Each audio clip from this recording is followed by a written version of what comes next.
고센TV 시청자 여러분 안녕하세요. 마에스트로나입니다. 지금 이제 연휴로서 이제 쉬는 분들 좀 제법 계실 거라 생각합니다. 이번 주일까지 이제 연달아서 연휴로 이렇게 쉬는 분들이 계실 텐데 푹 쉬십시오. 그리고 뭐 이제 바람도 쐬러 가실 수 있으시면 가족들과 함께 바람도 쐬러 가시고 그렇게 이제 리프레시를 할 수 있는 기회가 있으면은 하는 게 참 좋습니다. 지금 세상은 우리 생각이 너무 복잡하고 지금 살아가기가 쉽지가 않은 그런 시대를 우리가 살아가고 있다 보니까 뭔가 많이 위축이 되고 뭔가 좀 많이 깔아앉고 이제 좀 그런 것들이 어쩔 수 없이 있을 수밖에 없는데 우리 그리스도인도 똑같아요. 그런 거는. 그래서 그럴 적에 기도로서 모든 게 다 해결이 될 것 같지만 그렇지는 않습니다. 사람이 또 쉬어줘야 될 때는 쉬어줘야 되고 그리고 좋은 경치를 이제 가까이 할 수 있으면은 기회가 되면 그렇게 하는 것도 좋아요.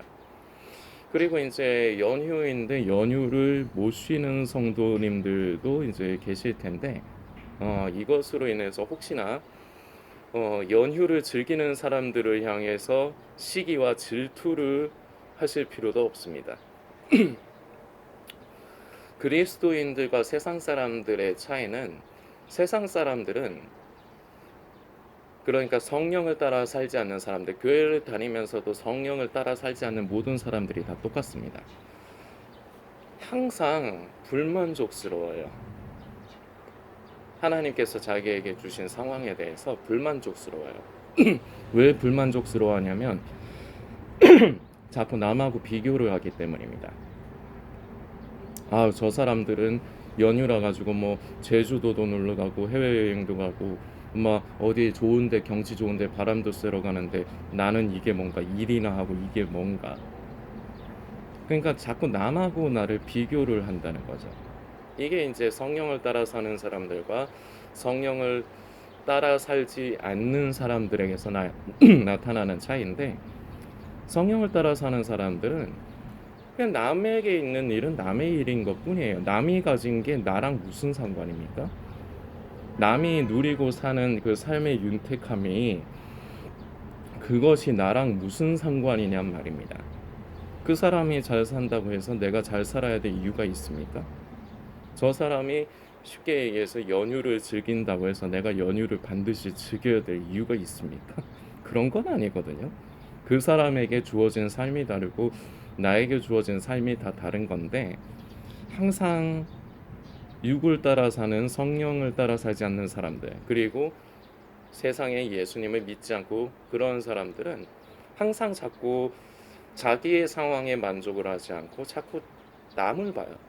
그래서 남을 봐서 남에게는 있는데 나에게 없는 것으로 인해서 자꾸 그것으로 인해서 경쟁심을 느끼고 그리고 남에게는 없는 부족한 부분이 나에게 있다. 그걸 가지고 우월감을 느끼려고 하고. 그러니까 이게 그 보편적으로 많이 보여지는 모습인데 그러지 마세요. 남은 남일 뿐이고 성도님하고 상관없어요.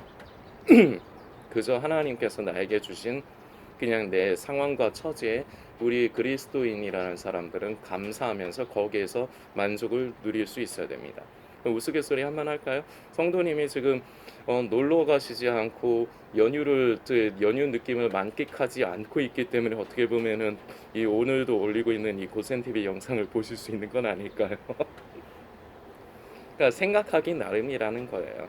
상황은 변하지 않지만 우리에게 주어지는 상황은 변하지 않지만 생각하기 나름이고 그 보는 시선 내가 이것에서 불평과 불만이 되는 요소를 더 많이 보느냐 아니면은 이 가운데서 감사할 요소를 더 보느냐 이게 바로 이제 성령을 따라 사는 그리스도인들과 성령을 따라 살지 않는 유괴 사람들과의 차이 중에 하나입니다.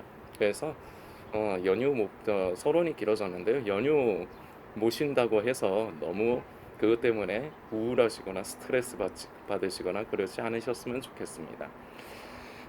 우리 고센TV 성도님들께 별로 남아 계신 분들도 안 계시지만 저는 한 번씩 이제 성도님들이 궁금해요. 그러니까 어떻게 살아가고 계신가?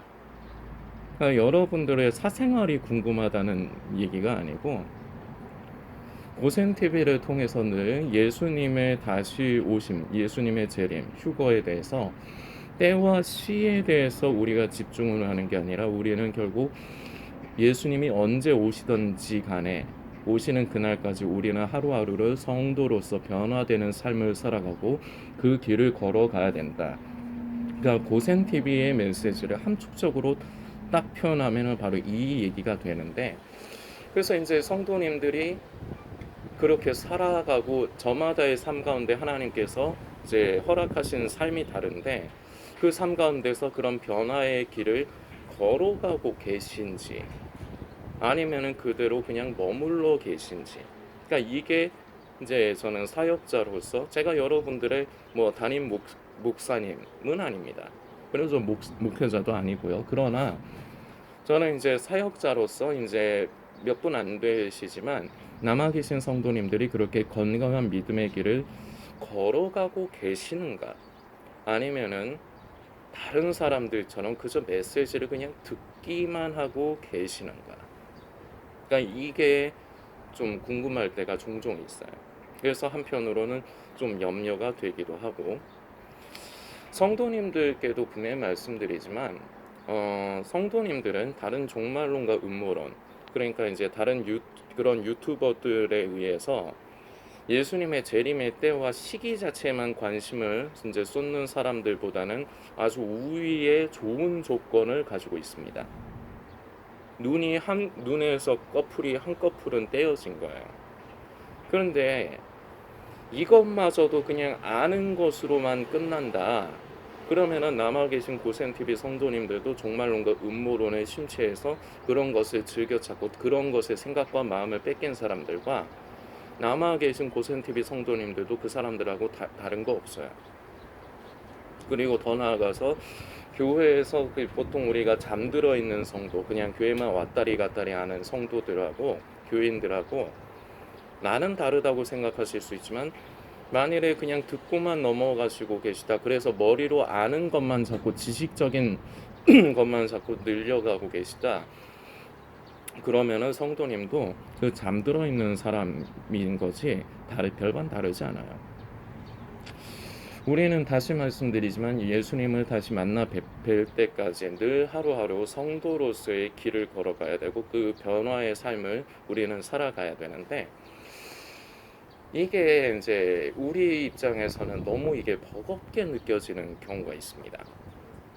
그러니까 무언가 변화를 추구하고 성령께서 내 양심 가운데 주시는 그 부분에 순종하면서 삶을 살아가려고 하는 게 너무 이게 나에게 버거운 짐이라고 느껴질 때가 있어요. 그리고 나에게 부족한 부분이 한 가지만 있을까요? 성도님들은 어떻게 생각하세요? 이제 스스로에게 본인은 다 완벽한데 요거 하나만 못해, 요런 분 계세요? 저는 아닌데, 저는 여러 가지 부족한 부분이 많은데 성도님들도 아마도 나에게는 요거 하나만 부족하다, 요거만 좀, 그러니까 제가 조금 더 직설적으로 한번 얘기해 볼까요? 내가 진짜 하나님 앞에서 요것만 내가 좀 이게 변화가 되면 나 완벽하다, 이러실 수 있는 분 계신가요? 안 계실 거예요. 진짜 양심에 화인받지 않는 이상 그렇게 말할 수 있는 사람은 아무도 없습니다. 그래서 때로는 이런 나의 부족한 모습들이 나에게 있어서 한 번에 그게 버거운 짐이 될 수가 있어요.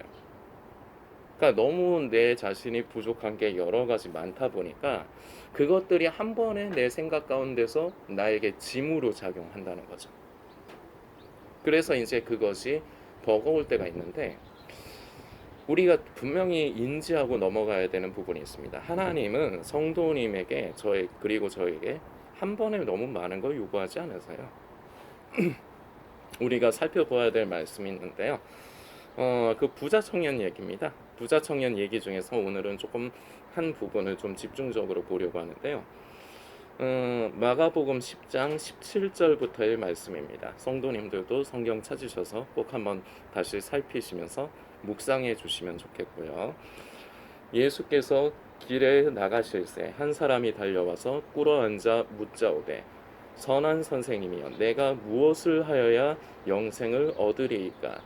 예수께서 이르시되 네가 어찌하여 나를 선하다 일컫느냐. 하나님 한 분 외에는 선한 이가 없느니라. 네가 계명을 안 하니 살인하지 말라, 간음하지 말라, 도적질하지 말라, 거짓 증거하지 말라, 속여 취하지 말라, 네 부모를 공경하라 하였느니라. 여짜오되 선생님이여 이것은 내가 어려서부터 다 지키었나이다.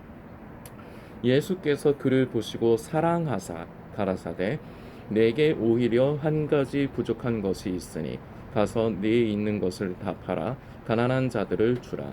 그리하면 하늘에서 보화가 내게 있으리라. 그리고 와서 나를 쫓으라 하시니. 아멘. 21절까지의 말씀만 살피겠습니다. 자, 여기에서 부자 청년이 이제 예수님께 나오는데 일단은 예수님을 선한 선생님이라고 이제 지칭을 합니다. 이 사람에게 있어서 그러니까 예수님은 어떤 좋은 가르침을 줄 수 있는 스승으로서만 여기는 것이지 나의 구세주 주님으로 인지하고 받아들이지 않는 거죠. 그래서 선한 선생님이여 내가 무엇을 하여야 영생을 얻으리까 하면서 표현을 선한 선생님이라고 하는데, 그런데 그럼에도 불구하고 우리가 조금 유심히 보아야 될 표현이 있습니다. 예수께서 길에 나가실새 한 사람이 달려와서 꿇어 앉아. 자, 꿇어 앉아 예수님께 선한 선생님, 내가 뭘 해야 영생을 얻을 수 있습니까? 자, 이 사람은 지금 바로 생명이신 길이요 진리요 생명이신 이 사람이 원하는 바로 영생 그 자체가 되시는 예수님을 그 앞에 두고 있지만 그 예수님이 바로 그분이시라는 것을 모르는 거예요. 그저 선한 가르침을 주는 한 사람인 것으로 생각하지만 그래도 우리가 보아야 될 것, 갈망이 있기 때문에 이 사람은 정중합니다. 꿇어 앉아 시건방을 떠는 그런 사람이 아니라 나름대로 예의를 가지고 정중하게, 그만큼 그 안에 원함이 있다는 얘기가 되겠죠. 그러나 이 사람도 결국은 길이요 진리요 생명이신 바로 영생이신 예수 그리스도가 아니라 그저 영생, 이것을 이제 고센TV 성도님들께 그동안 이런 표현으로 제가 많이 썼습니다. 그저 자기 구원, 자꾸 마지막 때에 심취하고 자꾸 그러면서 자기 구원 이외에는 관심을 갖지 않는 사람, 바로 이 부자 청년과 같은 모습입니다. 예수님께서 말씀하시죠. 그래서 네가 어째서 나를 선하다 하느냐 이렇게 말씀하시면서 살인하지 말라, 간음하지 말라 뭐 이런 말씀들을 하시죠. 근데 이 부자 청년의 대답이 내가 이런 것들은 어려서부터 다 지키었다 이렇게 대답을 하는데, 아마 표면적인 것은 다 지켰을 겁니다. 이스라엘 이 민족들이 조금 이게 겉하고 속이 좀 따로 노는 그런 경향의 사람들이에요. 그러니까 겉으로서는 하나님을 경외하고 섬기지만 속으로는 악독이 가득한 그런 이제 문제들이 많아서 항상 그 율법의 행위에 갇혀서 내가 행동으로만 그 죄를 짓지 않으면 된다. 하나님께서 우리를 보시는 것은 우리의 속의 중심을 보시는 것인데 속의 중심은 악독하지만 내가 실제적으로 그 죄를 짓지만, 그러니까 내가 실제적으로 도둑질을 안 하면 된다. 사람만 때려 죽이지만 않으면 된다. 마치 이런 모습이에요. 이 모습이 저는 뭐랑 비슷해 보이냐면 지금 시대를 살아가면서 뭐 법을 악용을 해가지고 이제 돈을 이제 세금을 빼돌리고 이제 법을 악용을 해서 자기가 이제 죄를 지었지만 그 죄를 이제 그 죄의 형벌에서 벗어나는 사람들이 있죠. 그러니까 법을 악용을 하는 사람들이 있어요. 그러니까 이거죠. 야, 법에 이렇게 돼 있으니까 나는 아무 책임 없는 거야. 뭐 이런 식이 되는 거죠. 이게 말은 맞는 말이란 거예요. 그러니까 이거랑 저는 되게 비슷해 보여요. 속은 악독이 가득한데 겉으로만 하나님 앞에 범죄하지 않으면 된다. 이러는 사람들과 지금 시대에 살아가면서 사람들을 울리고 사람들을 괴롭히면서 그저 법의 그 테두리를 잘 이용해서 법을 잘 이용을 해가지고 자기는 거기서 빠져나가고 모면하는 그런 사람들. 저는 되게 이게 겹쳐져서 보여요. 자, 이 사람도, 이 부자 청년도 아마 이제 제가 생각이 되는 게 두 가지인데, 하나는 대부분 이때 당시 사람들과 같이 겉의 행위적인 부분으로는 아마 잘 지키면서 살았을 수 있습니다. 요 부분을 하나를 볼 수가 있고요. 그리고 또 하나는 나는 다 지켰다고 생각하지만 착각을 하는 겁니다. 무엇이냐? 겉의 것만, 제가 지금 말씀드린 대로 겉의 것만 생각을 했지 속의 중심까지 바로 이러한 사람이 아니었을 수 있는데 착각을 하는 거예요. 나는 다 하나님의 말씀대로 따라 살았다. 이 시대를 살아가는 자기를 성도라고 하고 그리스도인이라고 하는 사람들도 바로 이런 모습들이 있습니다. 나름대로는 기도하거든요. 나름대로는 성경을 읽거든요. 나름대로 지금 마지막 때고 깨어 있다고 하거든요. 그러나 성도가 아닐 수가 있거든요. 예수님을 믿는다 하지만 예수님을 믿는 게 아니라 내가 만든 믿음과 신앙의 자아도취가 되어 있을 수가 있거든요.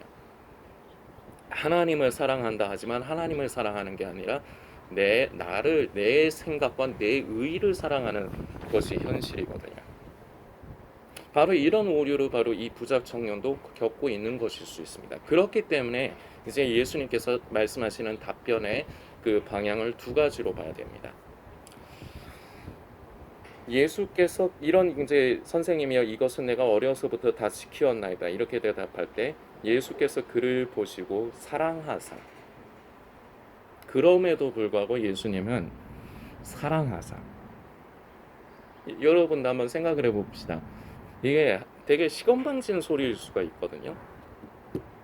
그러니까 지 주제를 모르고 지가 어떤 사람인지를 몰라서 시건방진 소리를, 내가 이것은 어려서부터 다 지켰습니다, 이 말이 굉장히 시건방진 소리일 수가 있다고요.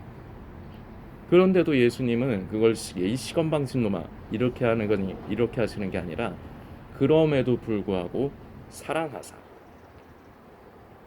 이것을 저와 성도님들이 묵상을 해야 될 필요가 있습니다. 우리가 마치 이 부자 청년처럼 이런 자기 의에 갇혀서 나는 믿음을 따라 살고 있고 나는 성령을 따라 살고 있다 착각을 하지만 주님께서는 그것마저도 불쌍히 여기시고 사랑하셔서 기회를 주시는 겁니다. 근데 그것을 잘했다고 칭찬하시면서 가만히 계시는 건 아니죠. 왜냐? 그게 거기 그대로 머물러 있으면 안 되거든요.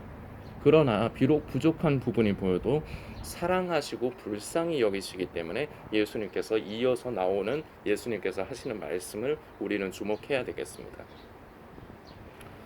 내게 오히려 한 가지 부족한 것이 있으니. 자, 오늘의 하이라이트입니다. 내게 오히려, 바로 지금 영상을 보시는 성도님에게 주시는 말씀입니다.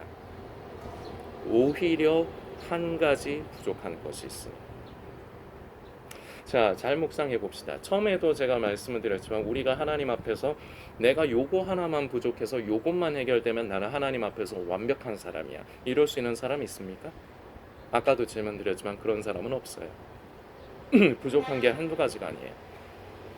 그런데 예수님은 우리에게 너는 이것도 잘못됐고 이것도 못됐고 이것도 부족하고 이것도 다시 해야 되고 이런 식으로 한 번에 우리에게 부족한 부분을 책망하시거나 그것을 지적하시지 않습니다. 오히려 너에게 한 가지 부족한 것이 있으니. 우리가 부족한 게 한두 가지겠습니까? 그러나 주님은 우리에게 한 번에 그것을 다 요구하시는 게 아니에요. 오히려 한 가지가 부족하구나. 너무나도 허물이 많고 부족함이 많은 저와 성도님들에게 그 부족한 걸 다 말씀하시지 않아요. 그리고 거기에 대해서 다 완벽해지라 한 번에 요구하시지 않아요. 한 가지가 부족하구나. 이것이 바로 우리를 향하신 하나님의 사랑입니다. 아까도 말씀드렸지만 하나님은 우리에게 변화, 거룩의 길을 요구하시고 그것을 우리가 그 길을 갈 때 기뻐하시는데 한 번에 너무 여러 가지를 우리에게 요구하시지 않아요. 왜냐? 어차피 그렇게 해줘봤자 안 되거든. 어차피 안 되거든. 사랑하시기 때문에 오히려 너에게 한 가지. 자, 이 오히려 너에게 한 가지가 바로 요 부분. 우리에게 많은 부족함이 있으나 한 번에 모든 것을 요구하시는 것이 아니라 네가 참 이런 느낌이에요. 네가 그렇구나. 그래 참 잘했다. 그런데 너에게 요거가 조금 더 추가가 되면 참 좋을 것 같구나. 요런 느낌인 거예요. 한편으로 묵상해 볼 수 있는 게. 자, 그리고 또 한편에 오히려 너에게 한 가지는 바로 착각에 빠져 있지 말라는 겁니다. 나는 하나님 앞에서 이러한 것들을 다 잘하고 있다 생각하지만 예수님은 사랑하시기 때문에, 저와 여러분을 사랑하시기 때문에 그 착각에서 깨어나기를 바라시는 겁니다. 그래서 그 상태로 머물러 있는 것이 아니라 더욱더 우리의 믿음이 성장하고 자라기를 바라시는 겁니다. 그렇기 때문에 내가 나의 의를 따라 나의 믿음을 따라 살면서 내가 잘하고 있다고 생각하고 있지만 거기서 예수님이 브레이크를 걸어주시는 거죠. 근데 이 브레이크를 걸어주시는 게 기분이 나쁠 수도 있습니다. 고센TV를 통해서 성도님들에게 메시지를 이렇게 나눌 때마다 성도님들의 귀에 듣기 좋은 얘기만 나누지 않습니다. 자, 그런데 그것마저도 우리 하나님께서 성도님을 사랑하시기 때문에 오히려 너는 지금 잘하고 있다 생각하지만 그 잘하고 있다고 생각하는 그것마저도 그것이 너의 의인 것이다. 깨달을 수 있는, 돌아볼 수 있는 기회를 제공을 하는 것입니다. 이렇게 우리는 이 오히려 너에게 한 가지 부족한 것이 있으니를 두 가지 부분으로 우리는 다 볼 줄 알아야 됩니다. 그 두 가지 모든 부분으로 내가 나 자신을 이제 적용을 해봤을 때 두 가지 부분이 다 나에게 은혜가 됩니다.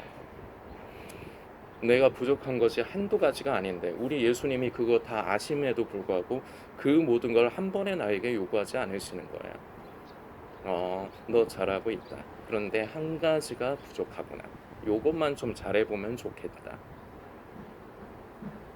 그리고 착각 속에 빠져서 그러다가 멸망에 빠지면 안 되기 때문에 그 착각에서 깨도록 너 잘하고 있다 생각하지만 오히려 너는 지금 이것이 부족하구나. 이렇게 때로는 경계의 말씀으로 우리에게 와닿을 수도 있습니다. 성도님은 이 두 개 중에 어느 쪽에 더 지금이 해당이 되실까요? 다시 말씀드리지만 이 두 가지 방면으로 다 묵상할 적에 우리에게 다 적용할 적에 더 유익이 되기는 합니다. 하나님께서는 다시 말씀드리지만 우리에게 거룩을 요구하십니다. 거룩이라는 것은 이전과 같지 않은 것입니다. 변화입니다. 그런데 우리에게는 너무나도 많은 부족함이 있지만 그것을 한 번에 요구하지 않습니다. 우리의 연약함을 아시기 때문입니다. 그저 한 가지 부족한 것이 있구나. 이것이 바로 저와 여러분을 향한 우리 하나님의 사랑인 것입니다. 그리고 우리가 때로는 방종하거나 나만의 믿음, 나만의 신앙에 심취해 있지 않도록 오히려 너는 잘하고 있다 생각하지만 이것이 부족하다. 스스로를 경계할 수 있는 그러한 메시지. 이 모든 것이 우리를 향하신 하나님의 사랑인 것입니다. 성도님들께서 개인적으로 적용하시면서 묵상하시는 시간을 가져주시면 좋겠습니다.